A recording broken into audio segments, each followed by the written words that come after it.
if you're going to say, I'll do it later, or I'll do it tomorrow or Monday, you're in a program.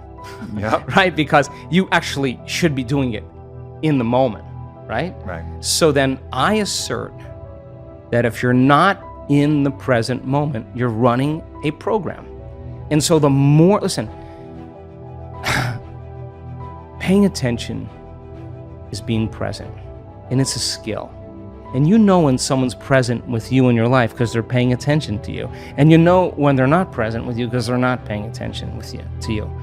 So then imagine you're going to create and you're not present. How could you miss the moment of creation? You then are in the known. You're in the familiar past or the predictable future. So that sweet spot of the generous present moment, if you keep practicing overcoming your body, overcoming the conditions in your environment, and overcoming that predictable future and the familiar past, and you keep working for the present moment, you are going to develop the habit of being present. And if where you place your attention is where you place your energy, and you're in the present moment, you got a lot of energy to use. You got a lot of energy to execute. You got a lot of energy to design a destiny with. We already know how to do this. Yeah. We are wired to be creators. We already know how to do it. You just made up your mind that it was more important than anything else. And you have that vision, you have that possibility, and the moment you feel that emotion, you're connected to your future, and no person, no thing, no experience will stand in the way between you and that future. And it's feeling connected to your future, feeling the inspiration, the joy, feeling the exuberance, the love for your future every day is going to, just like your body follows your mind to the coffee maker, to the toilet every morning, to the known, your body is going to follow your mind right into that future because that's where your attention and your energy is.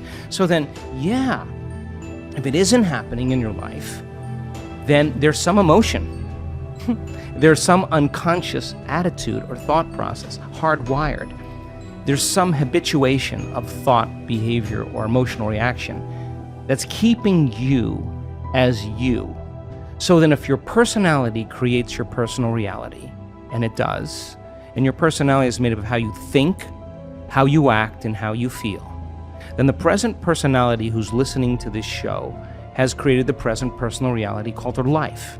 So if you want to create a new personal reality, a new life, it means you're going to have to change your personality. That means you're going to have to start thinking about what you've been thinking about in that 95% and change it. You're going to have to become conscious of your unconscious habits and behaviors, how you speak, and modify them. And then you're going to have to look at those emotions that keep you connected to the past and decide, does this emotion belong in my future? And if it doesn't, leave it behind and the memory associated with it. So most people try to create a new personal reality as the same personality, and it doesn't work. We literally have to become someone else. And the act of becoming is a function of overcoming. So that means you got to light a match in a dark place. And when you sit down and all of a sudden you hear those voices, I can't, it's too hard, I'll never change, it's my ex's fault, it's my boss's fault, I'm too this, I'm too that, I'm too old, I'm too tired, it's too late. And those are the thoughts that are the boundary of the known. And now you're stepping out into new territory, and the body that's been conditioned to be the mind emotionally is saying, don't leave the known here. Stick with guilt. It's much better. Stick with suffering. At least you can predict it. And yet your conscious mind is wanting to go for a ride, and your body's going, whoa. So then it may take a little time to help the body out of the past. It takes some time, right?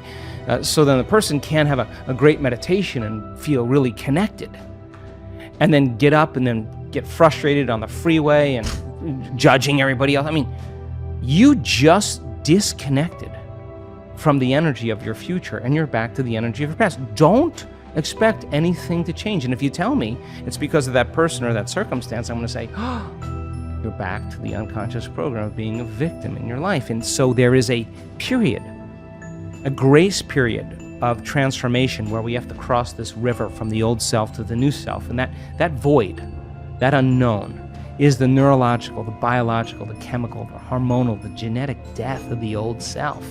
And that most people, the moment they step out, and the hardest part about change is making a new choice. The moment you make a new choice, get ready. You're leaving the known. It's going to be uncomfortable. It's going to be unfamiliar. There's going to be some uncertainty. You can't predict. You're not in the known any longer. And most people, they step out and they hear that voice. It's too hard. You never change. And they believe in that thought. And that thought leads to the same choice, which leads to the same behavior, creates the same experience, produces the same emotion. And then they say, oh, this, Aubrey, feels right to me. No, that feels familiar. So then, if you're becoming conscious of how you speak, you're sitting in your meditation and you're becoming aware of how you act, that you complain and you blame and you make excuses, you feel sorry for yourself, you judge other people. Now you're conscious of what you were unconscious of. That's a victory too, because consciousness brings awareness, and there's an energy that goes along with that. And now all of a sudden, you're not in the program. You're the consciousness observing the program. You're outside the jar. You're objectifying your subjective self. You're seeing yourself through the eyes of someone else. And then when you look at those emotions and you say, my goodness, I didn't even know it was guilt. This is how I always feel. I didn't even know it was guilt. Now I know. All right, well, now that you know, you can't not know. So then what are you going to do? You're going to live with the knowing that you're a victim, or you're guilty, or you're suffering? No, the insight isn't going to do anything until you initiate some type of change. So then you say, I'm going to stop blaming, complaining, make excuses, feeling sorry for myself, judging other people. Now you're in the river. And there's a tug for the brain and body to go back to the familiar past. And every day, if you just work on practicing and changing it, you will go from one state of being to another state of being. And you will begin to think differently. What thoughts do I want to fire and wire in my brain? That's a good question. What behaviors do I want to demonstrate in one day? The act of closing your eyes. As an athlete, you know this, and you begin to rehearse in your mind, mentally rehearse what you're about to do, begins to install the neurological hardware in your brain to look like you've already done it. Now the brain is no longer a record of the past. It's now a map to the future. And if you keep hitting that hardware over and over again, the hardware is going to become a software program. And who knows? You just may start acting like a happy person. There's no magic there. You're actually following suit of how you primed your brain. And it's no different than training in any sport or dancing the salsa or whatever you do. The toughest part is, can I teach my body emotionally what that future feels like before it happens? Now, that sounds really easy, but when it comes down to feeling gratitude before the experience, most people go, yeah, I gotta go. Didn't really feel it, But the person who says, I'm not getting up, I'm just not gonna get up until I open my heart to life. Now, to me, that's a willingness. So then as they trade guilt and suffering for joy and freedom and inspiration and a love for life, and they're doing it without relying on anything outside of them, they're going to be more prone to no longer need anything outside of them to make them feel that way. They're going to feel that way naturally, and then everybody's going to be really suspicious, like, he changed his medication. Ooh, he's doing something. He's not telling me. You're going to show up unpredictable in your life, and that's when we begin to become outstanding or supernatural or extraordinary. But you can't take any of that with you to become someone else. And if someone says to me, well, I really can't do it because I've had this experience 22 years ago or 30 years ago, I'm going to say to you, that event had such a strong emotion that you haven't changed since that experience. And forget about the experience. Just overcome the emotion, because the memory without the emotional charge is called wisdom. And that's why we're here.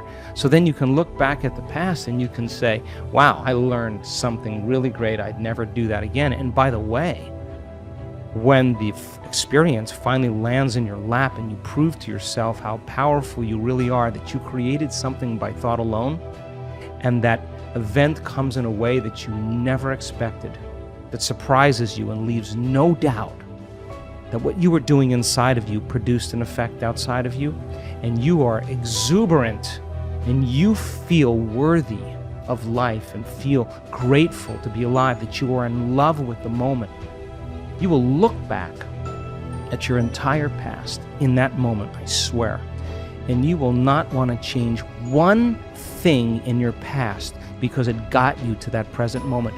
And that's when it was all worth it. That's when it all makes sense.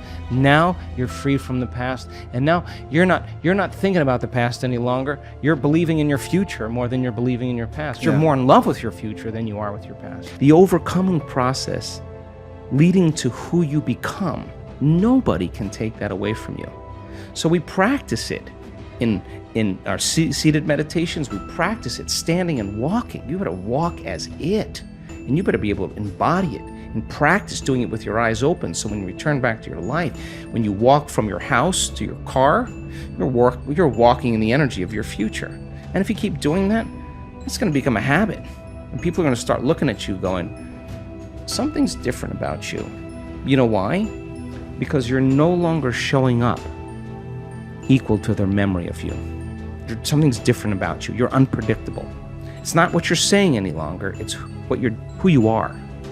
And so that person then is off their timeline. They're not headed to that same future. And all I want to do in a week-long event is bump everybody off that timeline into a new future. Some people, huge degrees. Stage 4 cancers, tumors disappearing. You listen to that story of the person on the stage. Your next meditation, you are not going to go half in. You're going to go all in. And that's all I want, I want people to go all in. I want to provide people with my greatest understanding of the truth, and then numerous opportunities to experience it, nothing more. And when the magic starts to happen, it's beyond, way bigger than me. It's beyond my control. All I want to do is provide the environment where they feel safe enough to begin to create. So then the belief, the subconscious belief that is impossible. You may say, oh yeah, I believe that a person can be healed. Yeah, I believe in miracles. But when it comes time to actually execute them, you got to step outside a little bit, and you got to trust a whole lot. So then when you start witnessing it, it becomes like a brush fire. I mean, we see in our events, once we start seeing those healings, we know it's going to just get better and more phenomenological. And then the side effect of that is a person with Raynaud's syndrome who has incredible sensitivity to cold, that has an immune problem, you can't go out of their house. They stand on the stage and they say, I cannot believe it. I was just outside. It's November in London. I have no pain in my hands. And someone in the audience watches the same thing. We had 4 people at that event with Raynaud's syndrome go into complete recovery, into complete remission. So just like an infection spreads amongst the community and creates disease, all of a sudden health and wellness can be as infectious as disease. And wow, and all of a sudden it's the new consciousness, it's the new way. It's so we don't have to rely on something outside of us to make us feel better inside of us. We begin to figure that out. So then the more you become familiar with how you feel in changing that state of being, the easier it will be for you to do it with your eyes open as well as your eyes closed. And if you go back to the old state of being, there's a good probability that your pain or your condition will come back. So there's this kind of waltz that goes on when people are learning how to heal and change. They take a few steps forward and then a few steps back, and then 3 steps forward and only 1 step back. And they got to practice self-regulating. They got to practice what they're paying attention to, what they're unconscious of.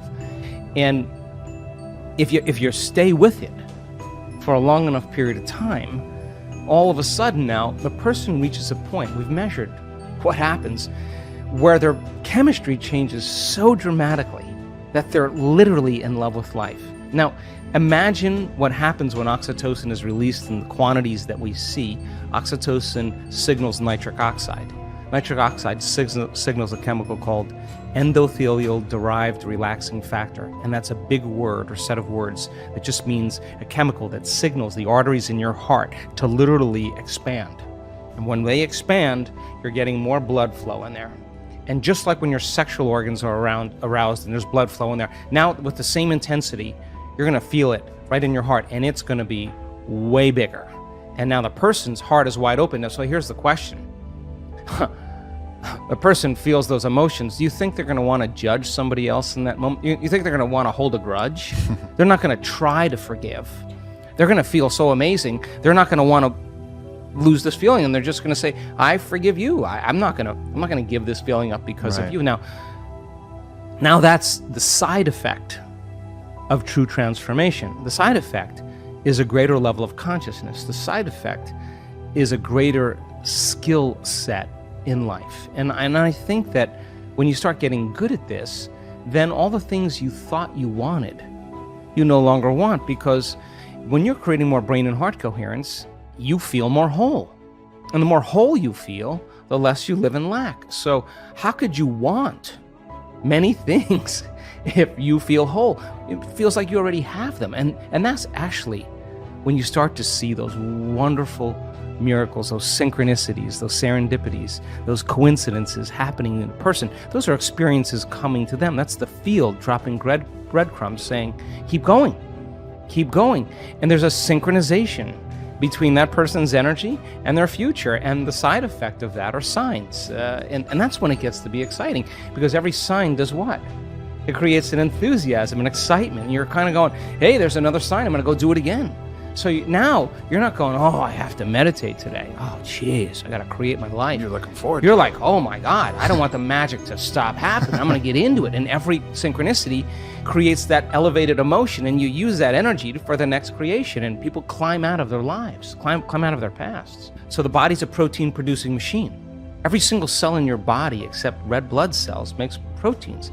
Muscle cells make muscle proteins, actin and myosin. Skin cells make skin proteins, collagen and elastin. Your stomach cells make stomach proteins called enzymes. Your immune system makes immune proteins called antibodies or immunoglobulins. Your eye cells make eye proteins called keratin. So your body's a protein-producing machine. And in order for those cells to make proteins, a gene has to be regulated. So then they used to say genes create disease. Lie. It's an absolute lie. There's a very small percentage, about 5 to 1% of the people on the planet are born with a true genetic condition like type 1 diabetes. The other 95 to 99% is created from lifestyle or behaviors. Two identical twins sharing the same genome. One dies at 52, the other one dies at 88. Well, what happened there? It was the reaction to the environment that caused their genes to be switched on or upregulated to make a healthy protein, or downregulated to make a cheaper protein. And it turns out that when you're living in stress and living in survival, you're living in emergency mode, and that's not a time for growth and repair. Yeah. That's a time to mobilize all the body's energy, all its resources, from some endangered situation, real or imagined, in their life. So if you're living in emergency mode for an extended period of time, and you keep signaling that gene, well, my goodness, it makes sense then that over time the gene's going to begin to wear out, just like taking a copy of a copy of a copy of a copy. Sooner or later, you're going to start making a cheaper protein. So the expression of proteins literally is the expression of life. So then, is it possible then to signal the gene ahead of the environment? The answer is absolutely yes. Because if a person's waiting for their wealth to feel abundance, if they're waiting for their health to feel wholeness and gratitude, if they're waiting for their new relationship to feel love, they're living by the old model of reality of cause and effect, waiting for something out there to change to make them feel better, and here, take away their lack or emptiness. But the moment the person embraces the emotion ahead of the event, if they understood what they were doing and why they were doing it, then if the environment signals the gene, and it does, and the end product of an experience in the environment is an emotion, when you embrace the emotion ahead of the experience, you're signaling the gene ahead of the environment.